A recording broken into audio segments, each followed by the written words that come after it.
today's video, I'm going to show you what are the best PC builds right now for around $1,000. This is my opinion, and if you find better PC builds than this at around $1,000, please let me know in the comment section. You will have the link to both of these PC builds down below in the description, as well with a lot of pre-built gaming PCs in case you want to buy one. These two PC builds are for different usage, and I will explain why. One of these PC builds is for gaming right now, perform way better at gaming right now, and the other one, it's a better overall gaming PC, but it doesn't have a GPU. And I made this PC in order for you to buy a GPU later in the future and make it a high-end gaming PC, while the other one is a medium-end gaming PC. So if you want a PC for gaming now and you don't want to wait until GPUs are back to the normal price, I recommend you buying the one with the GPU. But if you want to wait until these GPUs are cheaper, then go with the other one, because at the end it's going to be a much better gaming PC and it will perform much better than the one with the GPU right now. But first we are going to start with the one for gaming now, and this one has the i5-10400F, which I think it's a great budget processor. For the motherboard we have the Asus Prime B560 with 16 gigs of RAM at 3200 MHz, which I think this is great speeds for an Intel processor. Then for the storage we have 2TB of hard drive. Now I tried to put 1TB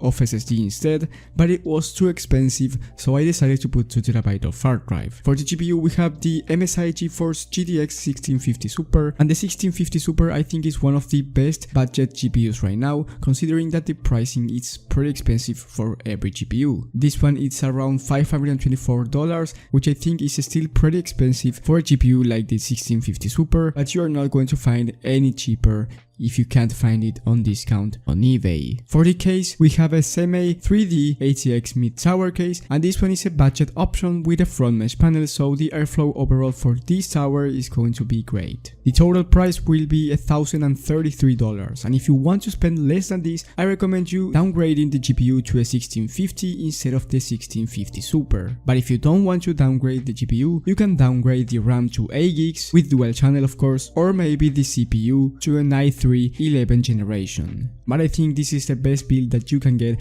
at around $1,000 for gaming now. The power supply is a 500 watts power supply, so there's not going to be a lot of upgradability. Now, do I recommend this PC build or a pre-built PC? I think your best option is buying a pre-built PC like the HP Pavilion Gaming Desktop with the i5-11400, 16 gigs of RAM at 3200 MHz, 1TB of hard drive, and the GTX 1650 Super for $950. So here you are saving money for a gaming PC that will deliver better performance than this PC build, and this is because once again the GPU pricing. I've got this HP Pavilion and I'm going to review it in a future video, so make sure to stay tuned because I will make an honest and complete review about this gaming PC, but I recommend you buying it instead of this PC build if you want to play now. But if you want to buy a PC build, I think this one is your best option. And with this second PC build, like I said before, is not for playing now, but that doesn't mean that you can't play right now, because you can still have a decent performance on some titles, and I will talk about that later. For the CPU, it has the Ryzen 7 5700G because it's the best processor with a GPU. Then we have the Cooler Master Hyper 212 RGB CPU cooler. Now I think this is enough, but if you want you can put a liquid cooler instead. Then for the motherboard we have the MSI MAG B550, which is a great overall motherboard. Then we have 16 gigs of RAM at 3200 MHz. Then we have 1TB of SSD and as well 2TB of hard drive. For the case we have a Lian Li Mesh ATX mid-tower case, which I think is one of the greatest cases on the market right now,